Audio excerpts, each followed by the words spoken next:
ऐसा स्कूल शायद ही कहीं है इस दुनिया में।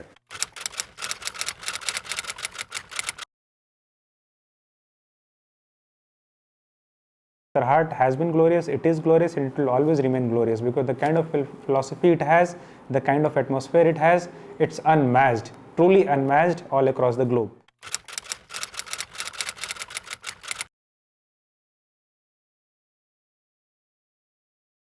I spent 6 of my best years of my life in Netherhart.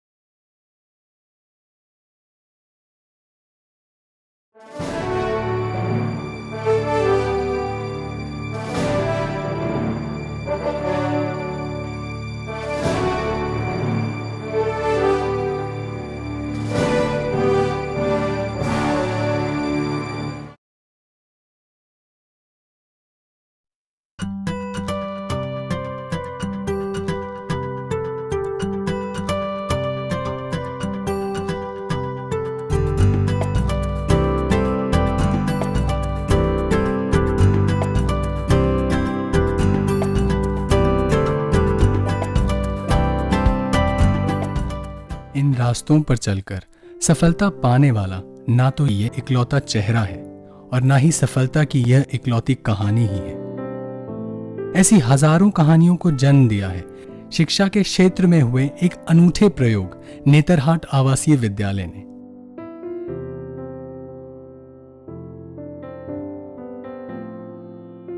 Bihar विधानसभा ने एक प्रस्ताव पास किया।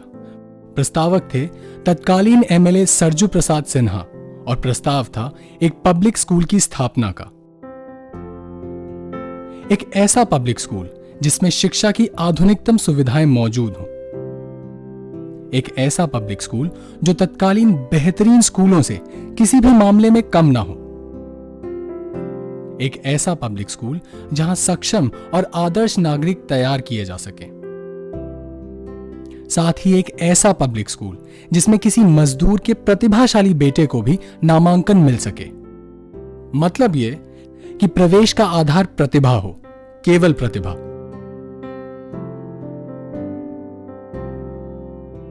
बिहार के पहले मुख्यमंत्री श्री कृष्ण सिंह और तत्कालीन शिक्षा मंत्री बद्रीनाथ वर्मा के पुरजोर समर्थन के कारण यह प्रोजेक्ट तेजी से आगे बढ़ा। स्कूल की स्थापना के लिए योजनाएं बनाने का काम शुरू हुआ।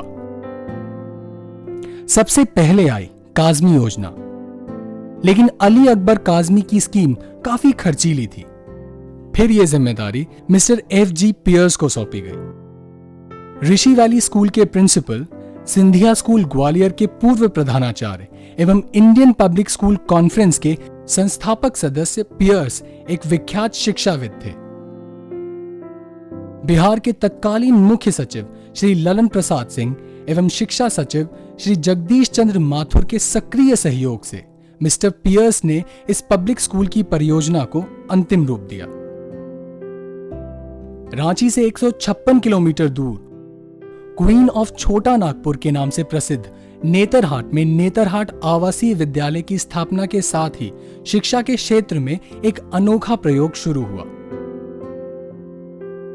कमान थी पहले प्राचार्य चार्ल्स जेम्स नेपियर के अनुभवी एवं सक्षम हाथों में और उनके साथ ही विद्वान एवं उत्साहित शिक्षकों की एक समर्पित टीम।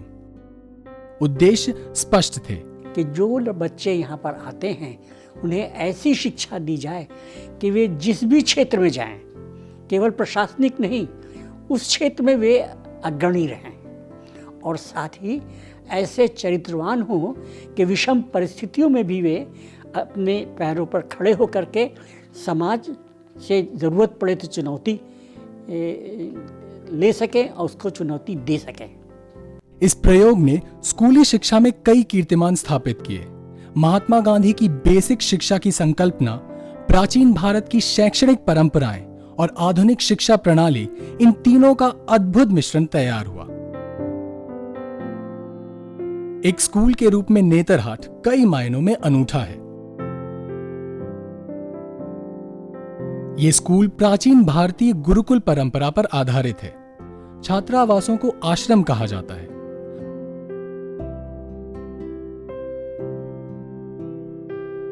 आश्रमों की बनावट परंपरागत भारतीय घरों जैसी होती है।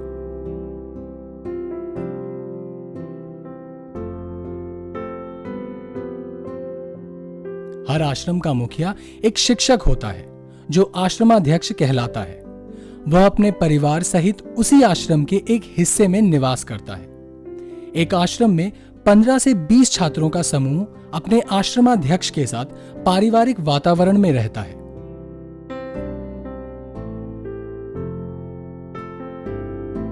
आश्रमाध्यक्ष की पत्नी को माताजी के नाम से संबोधित किया जाता है। माताजी की भूमिका इस परिवार में वही होती है जो किसी भी भारतीय परिवार में मां की होती है। सब बड़े अपने लगते थे। कोई मतलब ये नहीं था कि ये फॉर्मल रिलेशन नहीं था, बहुत अपनापन था। और जैसे अपने बच्चों को डांटते थे वैसे उन बच्चों को भी डांटने का हक समझते थे, हक रखते थे। और कभी अगर अपने बच्चों को कोई त्योहार हो या कुछ हो तो हमेशा लगता था हम सब बच्चे एक साथ हैं। कभी ये नहीं किया कि हम अपने अलग अपने घर का त्योहार हम अपने ही मना लें। सब पूरे सब बच्चे होते थे तभी हर त्योहार बनता था। अक्सर हम लोगों को भूख लग जाती थी तो हम लोग करते थे करें क्या, तो चले जाते थे जैसे माँ के पास हज जाता है आदमी, वहाँ चले जाते थे, माता जी मुझे तो बहुत भूख लगी है। तो वो ले जाते थे स्टोर रूम में जहाँ वो सामान रखता था। तो आप किसी को बताइएगा मत। ब्रेड का हम लोग ले लेते थे और चीनी, अब फिर चले जाते थे, आप छुप करके उधर जाकर खाइए। तो ये जो आत्मीयता थी, कई बार हम लोगों का सब बच्चे ऐसे ही करते थे ग्रुप में, तो उनको सबको यही कहा जाता था क्योंकि ऑफिशियली तो दे नहीं सकती थी। तो ये जो एक प्रेम था वात्सल्य, एक बहुत बड़ी चीज हम लोगों को मिली। इस विद्यालय ने शिक्षक छात्र संबंधों की आदर्श परंपरागत भारतीय अवधारणा को फिर से जीवित किया है। शिक्षक एवं छात्रों का ऐसा घनिष्ठ एवं पारिवारिक संबंध वर्तमान में एक अनूठी एवं दुर्लभ बात है।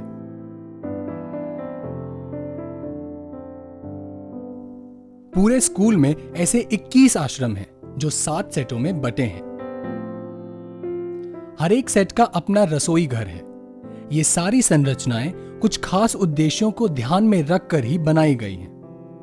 जो आश्रम की संरचना है वो एक मोटिव के साथ बनाई गई है, वो भारतीय घरों जैसी है। वो उसमें एक आत्मीयता की भावना है। छोटे छोटे बने हुए हैं ताकि कम बच्चे एक शिक्षक आश्रमाध्यक्ष के साथ रह सकें, ताकि वो शिक्षक उनको अच्छे तरीके से 24 घंटे उनके डेवलपमेंट के लिए काम कर सकें। आश्रम के सभी छात्र आश्रम के सभी कार्य मिल बांट कर करते हैं। केवल खाना बनाने के लिए कर्मचारी नियुक्त हैं।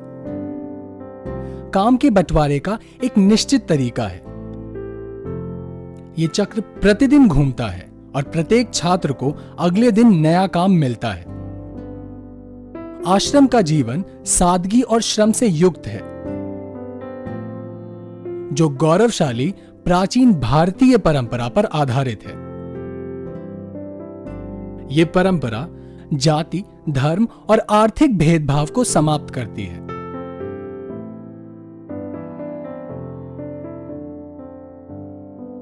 कक्षा 6 से 12वीं तक के लड़कों के इस आवासीय विद्यालय में चयन का आधार केवल प्रतिभा है।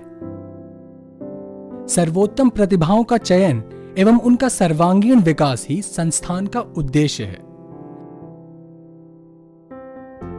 अपनी प्रतिभा के बल पर गरीब से गरीब छात्र भी यहां प्रवेश पा सकते हैं। स्कूल की फीस अभिभावकों की आमदनी पर आधारित है। निर्धन छात्रों की शिक्षा पूरी तरह निःशुल्क है, लेकिन चयन की प्रक्रिया काफी कठिन है। छात्रों को परीक्षाओं के कई दौर से गुजरना पड़ता है।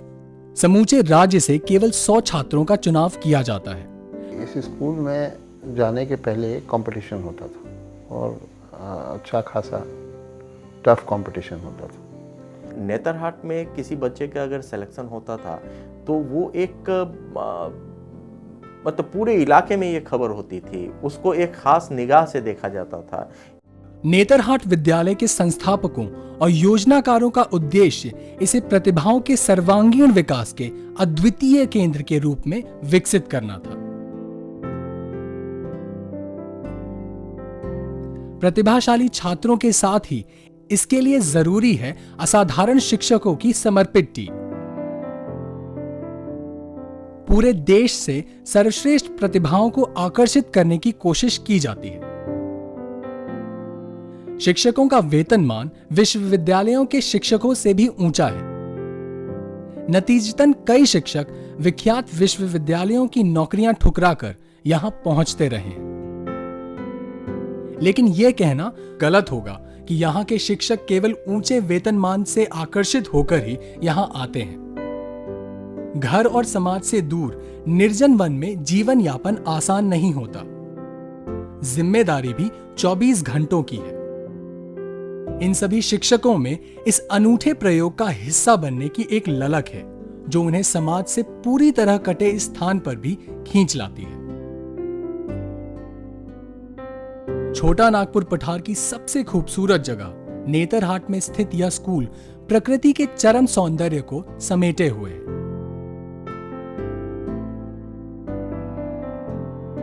लगभग 4000 फीट की ऊंचाई पर घने जंगलों के बीच स्थित ये विद्यालय वन में साधना कर रहे एकाकी साधक की छवि पेश करता है।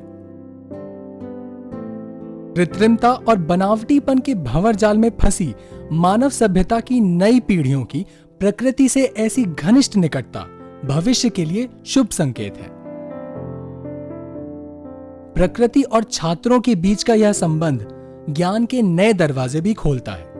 It seemed like the whole interaction, it actually was in the lap of nature. We interacted with surroundings so closely and it touched our souls.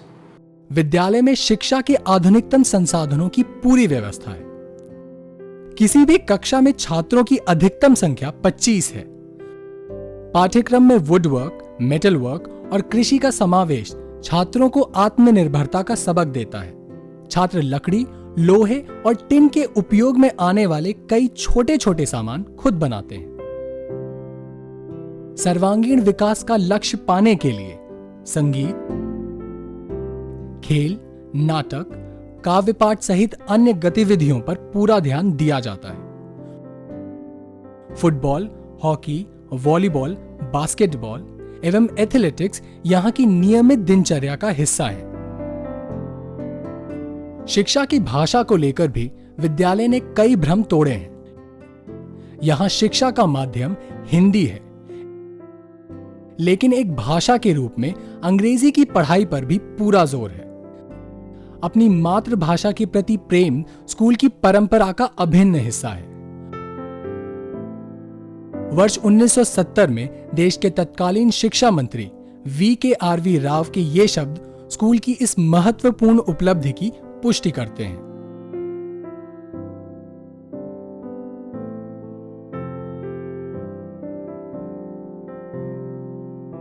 लेकिन बदलते समय का असर यहां भी दिख रहा है।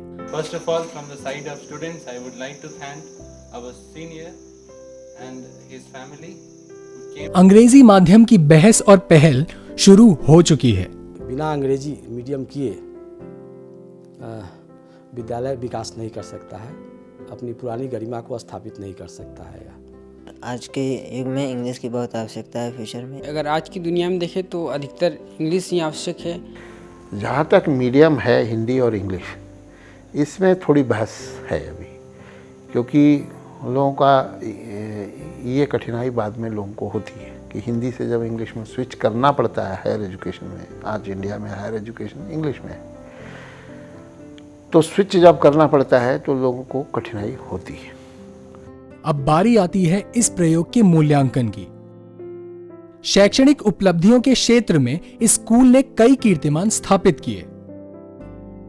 इस विद्यालय ने देश को हजारों सक्षम प्रशासनिक अधिकारी, शिक्षाविद, वैज्ञानिक, डॉक्टर, इंजीनियर, सैन्य अधिकारी और पत्रकार दिए। करियर का कोई भी ऐसा क्षेत्र शायद ही बचा हो जहां इस स्कूल के छात्रों ने अपनी धाक ना जमाई हो। आज नेतरहाट स्कूल से अनेक IAS, IPS तमाम सर्विसेज में लोग गए हैं। हमारे यहाँ डायरेक्टर CBI एक IPS ऑफिसर रह चुके हैं, CVC नेतरहाट के रह चुके हैं, चीफ विजिलेंस कमिश्नर थे मिस्टर प्रत्युष सिन्हा, नेतरहाट स्कूल से पढ़े थे। हमारे यहाँ के एक व्यक्ति एक छात्र हैं, अभी डिप्टी गवर्नर है रिजर्व बैंक ऑफ इंडिया के, मैं चीफ सेक्रेटरी हूँ, और बहुत सारे लोग विभिन्न राज्यों में IAS, IPS या फॉरेन सर्विस या और तमाम सेंट्रल सर्विसेज में हैं। अनेक प्रोफेसर्स, टीचिंग, सभी लाइंस में लोग। मूल्यांकन के अन्य आधार अभी बाकी हैं, क्योंकि नेतरहाट सिर्फ एक स्कूल ही नहीं है। यह स्कूल नहीं है, एक संस्कृति है, और यहाँ शिक्षण के अतिरिक्त जो कार्यक्रम होते हैं वो सभी जीवन के विभिन्न आयामों में उसकी सहायता होती है। At no point in time in those 6 years that one was there, and subsequently also, one looked at an individual in terms of his religion or his race or his caste or his community. Such considerations were just not there. You met another one, I rarely knew what were the caste of people who were staying with me in my hostel room, who were sharing the room with me. So it was a very, very different kind of a thing. I think this is something which is so rare these days. क्या नेतरहाट इन उद्देश्यों में सफल रहा? One of the failures of the system which we followed in Netarhat was that these 60 students which came out of the school next year, and I suppose this must have been the vision of its founding fathers, that these people would go and become change agents in the society. That did not happen. And that did not happen because this small number was completely overwhelmed by the others and their value system and the way they thought society should be run or society should actually be behaving, that completely overwhelmed this small mass. And even though I would like to believe that each one of them was a person of very strong character, so while there may be some influence, the influence was not noticeable. Netarhat जैसे अन्य विद्यालयों की स्थापना हमेशा से बहस का एक मुद्दा रहा है। वर्ष 1970 में देश के तत्कालीन शिक्षा मंत्री VKRV राव ने देश के अन्य राज्यों में भी ऐसे स्कूलों की स्थापना की वकालत की थी।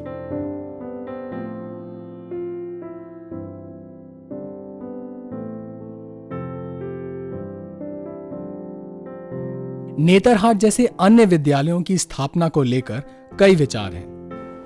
We need to have far many more schools like this. प्रत्येक राज्य में अगर एक स्कूल को उस तर्ज पर बनाया जाए तो संभवतः ये संभव हो सकता है, लेकिन ये है कि थोड़ा कठिन काम है ये। If somebody understands the philosophy of Netarhat school and they actually are having committed staff, they can actually take it as a role model and definitely establish such kind of schools in different part of country. Simultala आवासीय विद्यालय काफी हद तक एक ऐसा ही प्रयास है।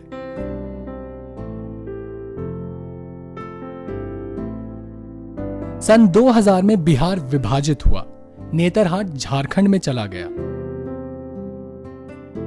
इस कमी को पूरा करने के लिए बिहार सरकार ने नेतरहाट की तर्ज पर ही सिमुलतला आवासीय विद्यालय की स्थापना की। इस नए विद्यालय की सफलता अभी भविष्य के गर्भ में है। नेतरहाट के लाइन पर लाना ही खुद में बहुत बड़ी चुनौती है, क्योंकि नेतरहाट एक सेट प्रोजेक्ट था और एक सेट खुद नेतरहाट को अपने उस पोजीशन को गेन करने में चंद वर्ष लगे ही। कमियों और समस्याओं से अछूता कोई नहीं, ये विद्यालय भी इसका अपवाद नहीं है। नेतरहाट का ये पठार नक्सलवादी गतिविधियों से भी घिरा है। लातेहार और पलामू के ये इलाके वर्षों से लाल आतंक के गढ़ रहे हैं। ऐसे में अभिभावकों के बीच विद्यालय की लोकप्रियता का कम होना स्वाभाविक है। बिहार से अलग होने के बाद इस विद्यालय में नामांकन के लिए आने वाले आवेदनों में भी भारी गिरावट आई है। स्टाफ और इंफ्रास्ट्रक्चर की कमियां भी दिखाई पड़ रही हैं। विद्यालय के गौरवशाली अतीत की रक्षा का प्रश्न सबके सामने खड़ा है। स्कूल की ख्याति और उसके गौरव को बचाए रखने की कोशिशें जारी हैं। वर्षों बाद बड़ी संख्या में नियमित शिक्षकों की नियुक्तियां हुई हैं। भवनों के निर्माण एवं मरम्मत के कार्य भी प्रगति पर हैं।